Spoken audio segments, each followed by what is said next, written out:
Hey, friend, welcome back to the Summit Up podcast. I'm your host, Blake Reed Evans, and this podcast is powered by SummitSalon Business Center, and we're focused on bringing happiness to people in the beauty industry, which is why we're so excited that you're here joining us for this episode. This episode is going to be really spectacular because we're going to jump into topics that we have lightly touched on before, but we're going to go there. And the best person to be able to have on this episode is one of my incredible industry friends, Jennifer Boutwell. Now, Jennifer is an owner of Salon Sanity in Louisiana, is a consultant, team leader, shareholder at SummitSalon Business Center, but has now become the author of I See You, which is a guide to finding your inner strength, confidence, and voice after trauma and abuse. And just at the top of this episode, we do want to put a little bit of a trigger warning that there will be content that may not be suitable for young ones or maybe for yourself. And we'll be, possibly jumping into the subjects of molestation and abuse. So we just really want to make sure that you feel comfortable and that you feel comfortable with those around you. But if you are open to it, I know this conversation is going to be really impactful, which is why I'm so excited to welcome Jennifer to the show. Thank you. I am delighted to be here and can't wait to just, dive in with you and share all the things.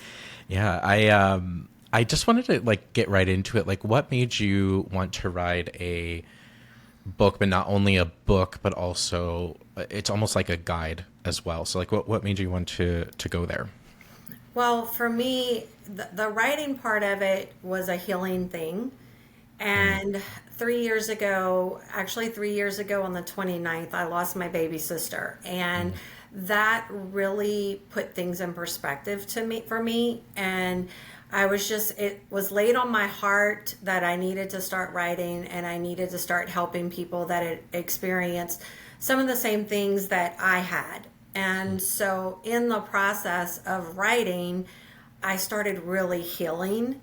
And I was like, man, this is not as easy as I thought it would be because I'm a pretty overachiever and just dive in and do things.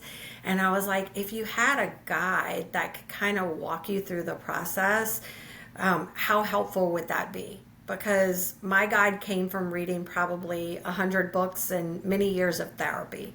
Yeah.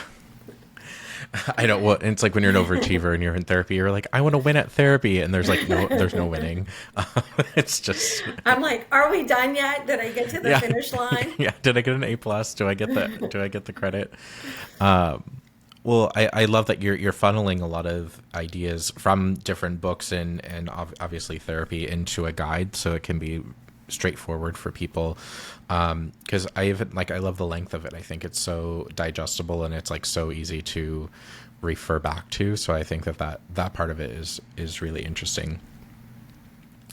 One thing that I thought that was really interesting in just kind of going through the overview of everything is that the importance of finding your purpose as you are trying to kind of endure any changes of life, any seasons, and you leaning into finding your purpose and leading to it. How has that been impactful for you?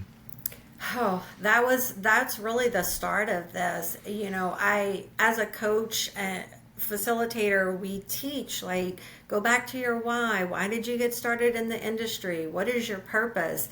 And somewhere amongst the marriages and the trauma and all those things, I realized that I was only halfway living that purpose, and that was only in my career, but I wasn't living that purpose with every other aspect of my life. And just taking time to realize that I know that my purpose is to empower and help other people, and it can't just be restricted to what I was doing in the salon. It has to be me living it wholeheartedly in every aspect of my life. I love that because it's true, and I think that people, excuse me, I really do think that people talk about the why, but it's are you truly, are you truly living it? And I think that that's it's been amazing to just from afar just to watch you grow and really lean into it because it is really so powerful to watch happen. And it's such a good decision maker. Just a beautiful way to live life. It's like, does everything on all fronts line up? It's like, particularly in the United States, we love work, right? So it's like, it's easy to have a purpose when is work driven. But does that carry over into our life? And yeah.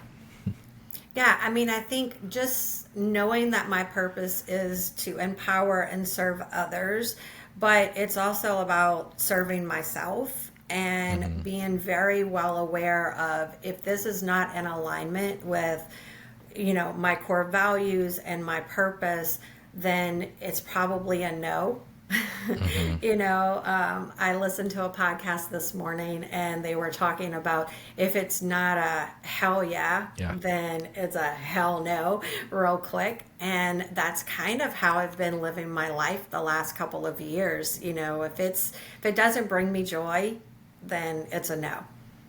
Yeah, that's been my motivation. I forgot. I think I might have heard it on Lewis Howes' podcast like years ago, but it's like, if it's not a hell yes, and that means like with my whole body, I have to do it, then it's a no or a not right now, and it's like, and I've tried to live by that and it's served me pretty well so far.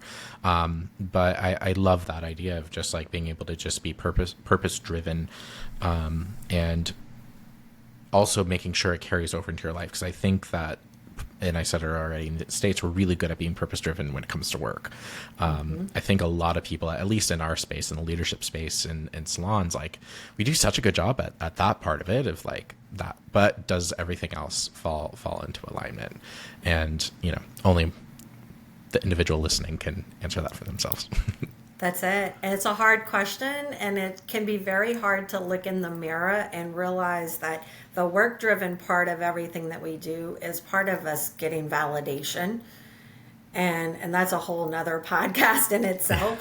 But, when you can take a step back and just look in the mirror and is this in alignment? Is this serving my greater self? Is it bringing me joy? Then it's a lot easier to answer. Yeah, and I would love because sometimes I think we need like a wake up call, and I know that you've already kind of alluded to your little sister Gabby, passing away in an accident. And why do you think that sometimes it takes something so intense like that to kind of be the wake up call we all need? Well, we've all heard that you've got to hit rock bottom and all those things, and I was 3 months into my third divorce. And for a long time, I was very embarrassed by that.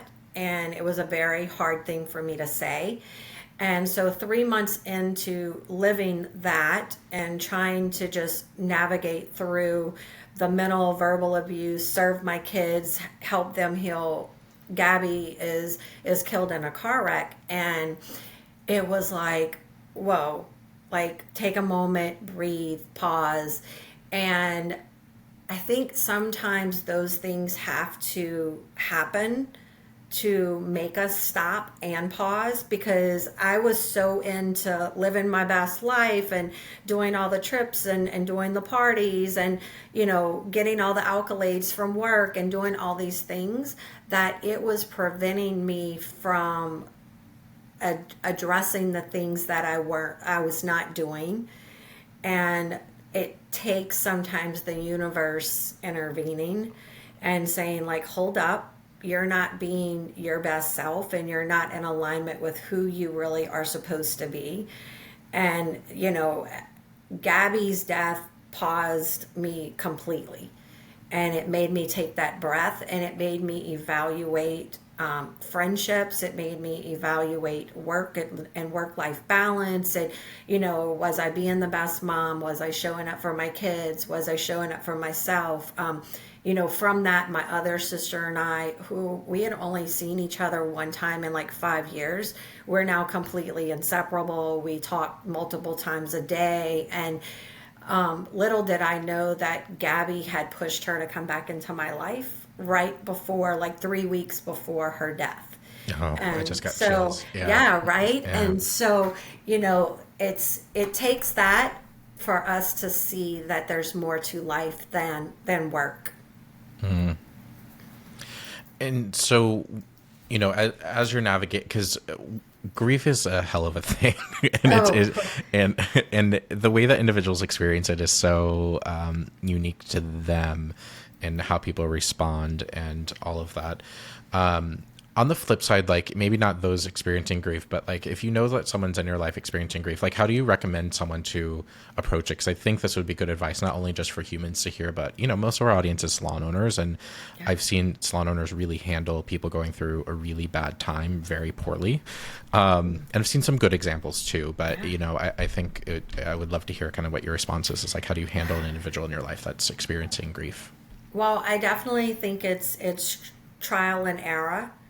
And, from 2020 to 2022, my whole team, we lost 9 family members in a 8-week period. Wow. And I didn't know how to be a leader and serve my people, so I did the best that I could. And then since then, since 2022 till now, 3 of us have lost siblings in my salon company. And we've now learned, and I've learned, that you have to give that person space.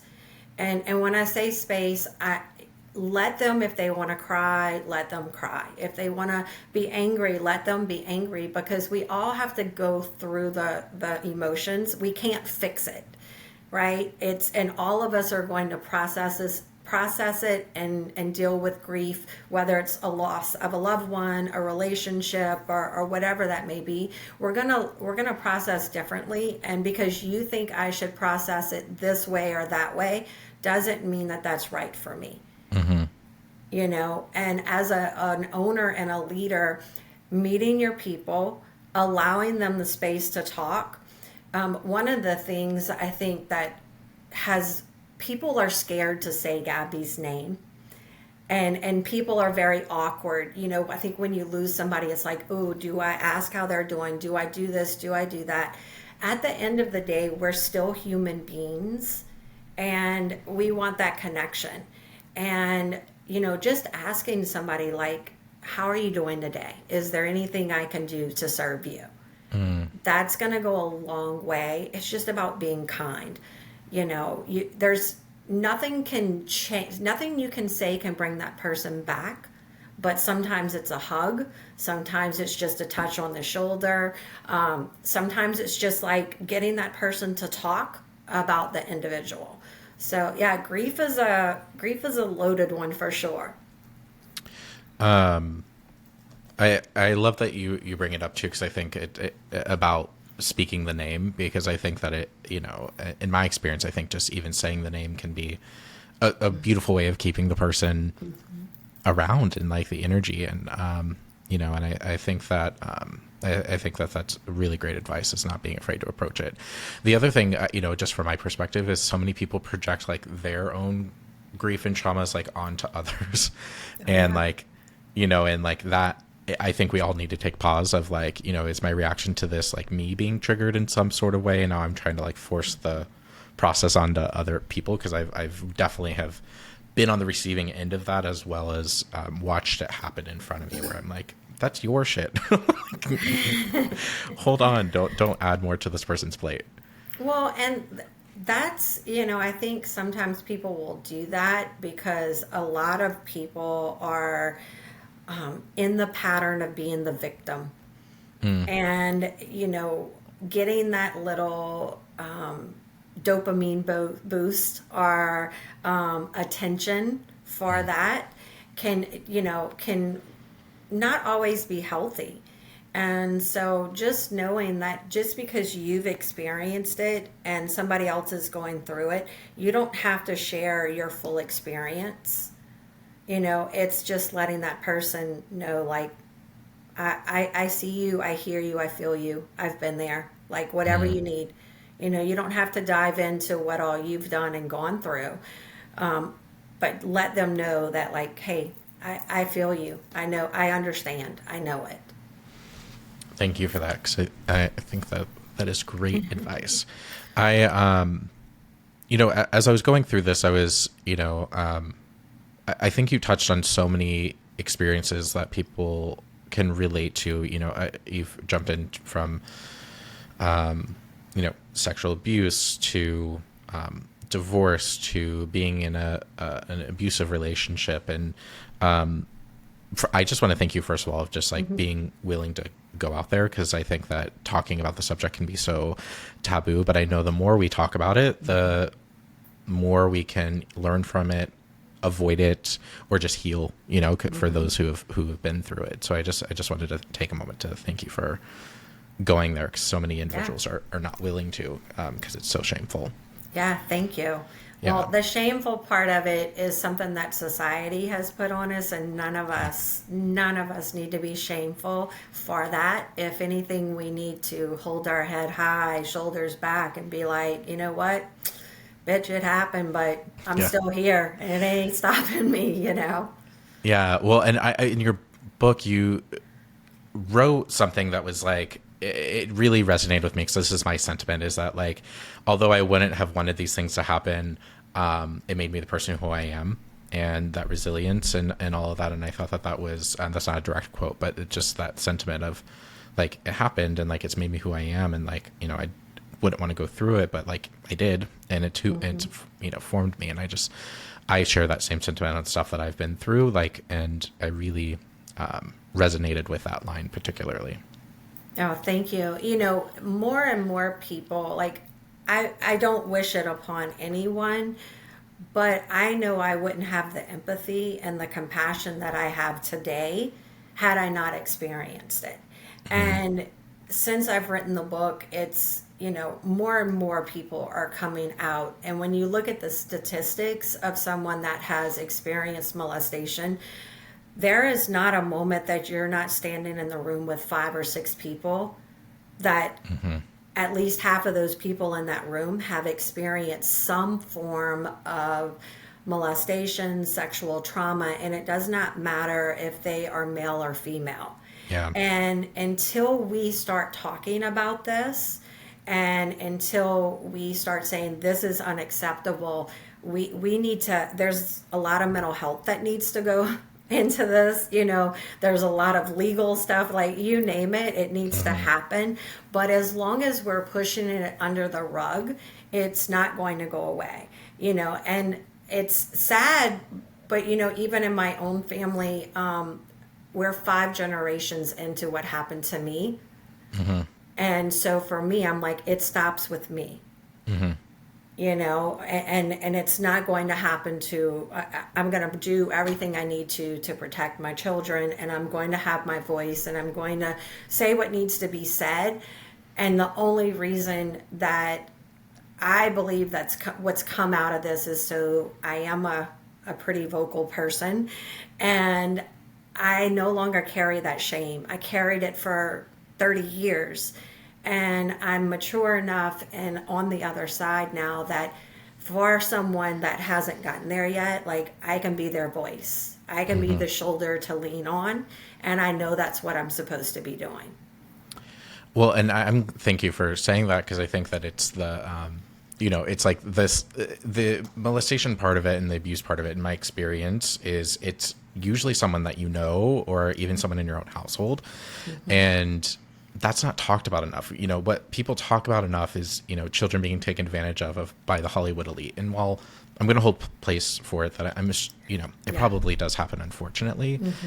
I don't know why people act like it's these like people who aren't your next door neighbors or, your community leaders. It's the people next door that are doing these things. And unfortunately, like, family units protect each other at the sake of the safety of a child. And like, I didn't realize that was the case until I started doing research on it. And it's crazy. And then now as an adult, when you talk to the people who were adults when you were a child, they're like, well, I tried saying something, but I wasn't sure, and it's like, but they knew, and they still didn't do anything. Yeah. And it's, I have no idea what it is about people about trying to protect their smaller family units at the sake of, a child's safety. And I love that you're talking about this, because it's like, it really is not talked about enough. It's that there's a really big issue. I think mental health is a huge part of it. And then the fact that like 80% of these cases don't even get reported. Like, that's the That's the crazier part about it. Yeah. Well, you think about, I mean, in my case, I literally everything happened. The person that did this to me, his partner caught him in the act and stopped it. But, I was 9 years old, and she convinced me that if I came forward, that my dad would hurt the man and go to prison. And then who was going to take care of my mom, me, my siblings? And, my mom was a stay-at-home mom. My dad was like, as a 9-year-old child, I was like, oh, I can't say anything, Right. And so I just didn't say anything. I totally deleted it and blocked it. And then, years later, come forward to someone in the church, tell them, and she's like, oh no, you can't, your dad will go to jail, blah blah blah. So as a 9-year-old, I'm convinced to not say anything. Now the people that did this, they each have to live their journey and have their consequences. Do I understand some of it? Yes, I do. Do I agree with it? Absolutely not. To your point, we've been conditioned by society to look the other way. We've been conditioned to not talk about it. It's embarrassing. I even when I wrote the book, I was very concerned at like how was some of my family and friends going to receive it. Were they going to stand by me? And here's the thing, the true people have stood by me wholeheartedly. The ones that are not meant to be in my life have left, and I'm okay with that. Yeah. Well, yeah. Thank That's you for, deep. yeah, no, it's true. Like, but it's 100% true. It's like those people, they have to deal with their consequences of their decisions. And I think that when it comes to the empathy side of it, because you're at a part that like or there's something I was scanning through. I didn't get quite through that part, but it's like forgiveness is everything. And so like, what I experienced was, a stepdad from I was really young, like from 3 until I was a teenager, like just taking full advantage of me. And when as an adult, like I'm like, I will never understand his thought process because I'm not that unwell. Like, and there are big demons within him that are bigger than I'll ever understand. And obviously it was out of his control in whatever way. So it's, would I wish it on anybody? No. Do I feel bad for him?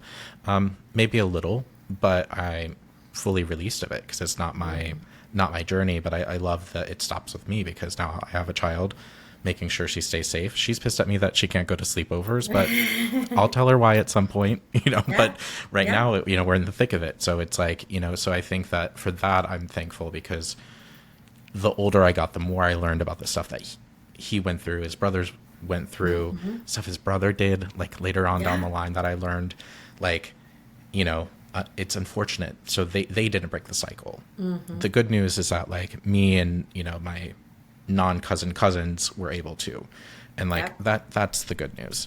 And then we can talk about it and sit here, and I also like, for me personally, like when I learned the statistics of like drug abuse and alcohol abuse for people who go through something like this, and to not have any issues of that nature, like that, I feel very thankful for that. And so I release and forgive in that direction. But I'm just thankful for you for talking about this. It's, it's personal to me, but I know we're not alone in that regard. No, we're not alone. And, to your point, everybody handles it differently. And, I have someone that went through the same thing, and they've been a drug addict since they were 13, and they're now 49, and they have not been able to hold a job, live life, like none of these things. They're just, they literally numb everything with the drugs. And I mean, I'm glad I chose work to be my numbing and my scapegoat. Let me be the overachiever. At least we can make money along the way. Yeah. Right? But it does give me a different outlook. Being in this beauty industry, we see it's the most beautiful industry there is. And we get to see so many people.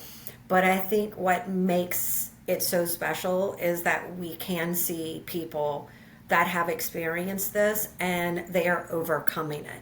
But we can also see the ones that are not. But if we can just give them that little glimpse of hope and let them know, like, we've been there and we've gotten to the other side, so you can too.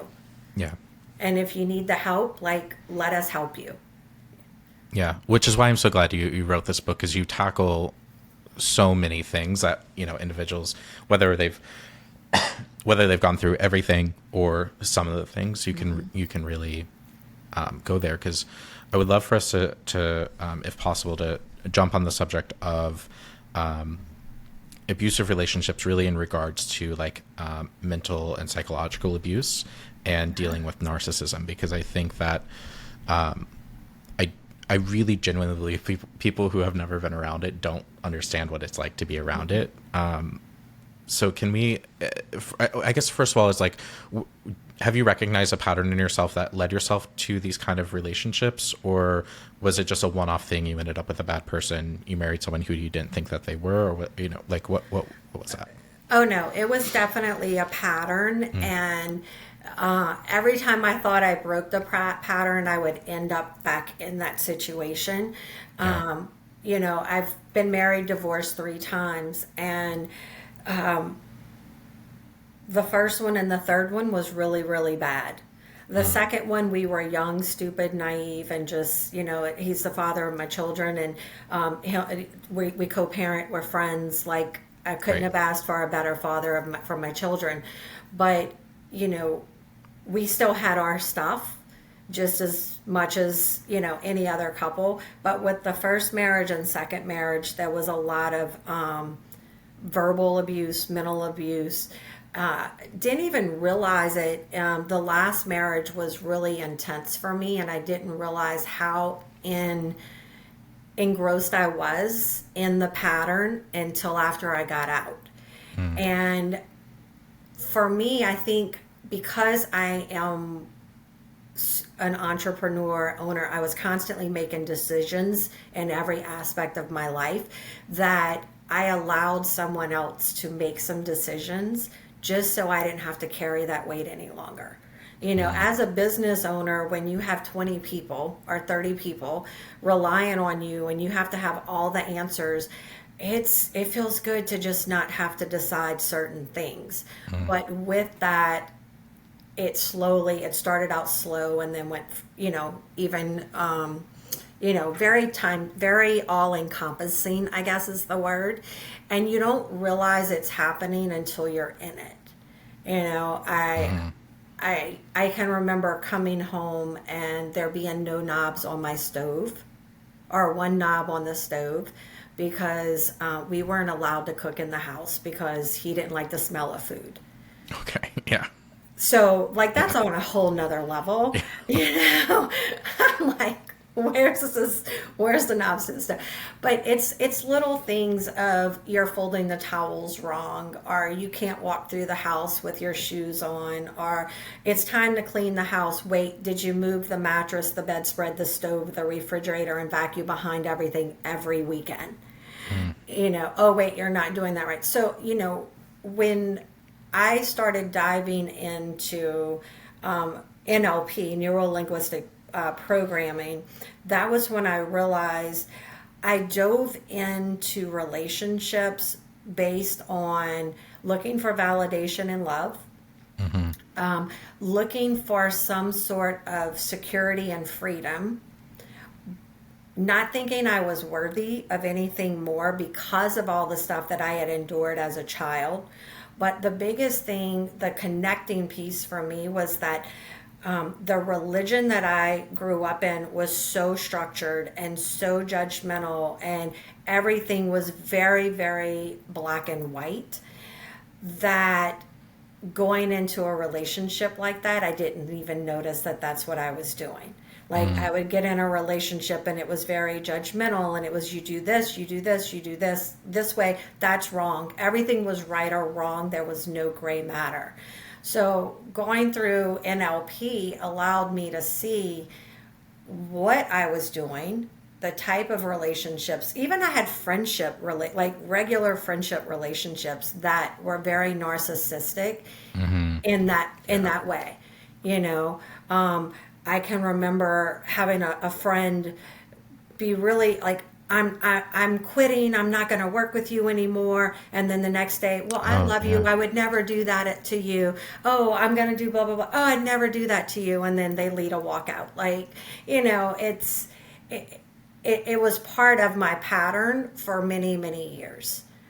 And now I can see it. So it's like, okay, I'm very self-aware. I know what I deserve. I have to stop it. So for those that might be relating to your story in terms of they may still be in the thick of it, like what advice do you have for them to maybe starting to see the signs of like narcissistic behavior, whether it's a friendship or a relationship or otherwise? Well, first of all, we have that inner voice, and it tells us something's not right. Yeah.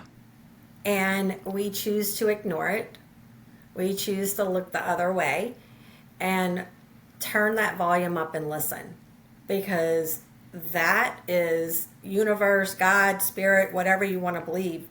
They are telling you, listen to your inner voice. Do not let someone gaslight you or convince you that you're the problem, when you know deep down it's not you. I think sometimes you have to remove yourself from those situations. So for me, we had a hurricane here and me and my son had to evacuate for 3 weeks, 3 weeks. And we went and hung out on the beach for 3 weeks, and I worked from the hotel, and it was amazing and peaceful. And I was like, wow, this is 3 weeks of peace. And then we came home, and the spouse had been sent away to work for hurricane stuff, and we had 3 months of peace. And then he came home, and I was like, whoa, this is not in alignment with who I want to be. It's not in alignment with what I want and what I need. You know, he needs to do him, and I'm going to do me. Yeah. I love that, because you're choosing yourself. And I love the quote that you included from Jack Kornfield that says, if your compassion does not include yourself, it is incomplete. And I think that it's so often that we'll make decisions for other people or do things to make other people happy, but if you're not choosing yourself and if you don't have the compassion for yourself, then you're not fully there. You're not fully healed. And I love that you jump into that, because I would love for us to end on the high note of like the things that have worked really well for you to heal, to get to the point where you love yourself, you're choosing yourself. So what were some of those things? Well, journaling has been a huge part of my life well, my girlfriend the other night told me at least 30 years I've been preaching to her about it. And I was like, it hadn't been that long. She's like, yes, it has. So journaling for me is, you know, the way I start each day with gratitude. And I literally will write down 4 or 5 things that I'm grateful for. I write down 5 to 10 affirmations. So that was a big one for me, was changing the negative self-talk, that inner voice. It's like, oh, you're stupid, or you're not this, or you're not that. Changing all of that to you're smart, you're beautiful, you're amazing. Like, people, it's about reprogramming your brain. Yeah. So turning the negative self-talk. But my biggest thing is surrounding myself with my power circle, building that power circle so that I have my health coach, fitness coach that is, you know, make sure that I'm doing all the things. I have my business coach, I have my leadership coach, I have my spiritual advisors. And anytime my life starts getting kind of bumpy, I can look and there's something missing, and I'm like, oh, I haven't had my appointment with her. Oh, I didn't go do this. You know, I was like, oh, it's been 6 weeks and I haven't meditated. What am I doing? Oh, I need to go outside and get grounded really quickly. So, you know, I have a whole list from, you know, my power circle, making sure I'm moving my body every day, meditation, journaling, surrounding myself with like positive affirmations. I mean, I have, my wall, my visionary wall over here with all the stuff on it. I have my calendar, my big ass calendar from Jesse Itzler with all my vacations and white space and all that. But like, I surround myself with things that's going to uplift me and remind me of who I am. I love that you jump into it, because you touch on my personal favorite thing, which is community. And like, we're not meant to do any of this alone. And that's the thing that I love, is that you talk about, building that power circle. And, and I love that it can look different for all of us, right? Like, some people need movement coaches, some people need, mindset, some people just need pure good old therapy, a nutrition coach, it could be so many different things. But I love that you talk about that, because I think that we're not meant to do this alone, let alone to do it at the scale that you're doing it, which is like, not only you're trying to heal, you're also trying to have, a big ass life and do beautiful things and all of that. So it's like, how do you scale? And the best way for us to do that, obviously, is through community and the people that we surround ourselves with. Yeah, I mean, there's the saying, if you look at the 5 people you're around the most, that shows you your life type thing, and it's, man, when you're not being uplifted by your community, it's time to bring some new people in. Yeah, I love that. We could talk forever. Yes. But I want to make sure we respect our listeners' time. I think we could definitely do a follow-up episode. But with that said, first of all, I want to recognize you. Thank you for these conversations. Thank you for putting it out there. I think it's an incredible guidebook. I love how digestible everything is. I love that you can just refer back to it. It's definitely like a book you could constantly refer back to. So with all of that said, where can people find the book? So it's available Amazon, Balboa Press, Barnes & Noble, Target, pretty much anywhere online. The easiest place is you can follow me on Instagram. Go to my Instagram and it's in the link and you can purchase it there. So my Instagram is Jennifer_J_Botwell. Beautiful. And with all of that, I want to end with our signature question. What does happiness mean to you? And I knew this.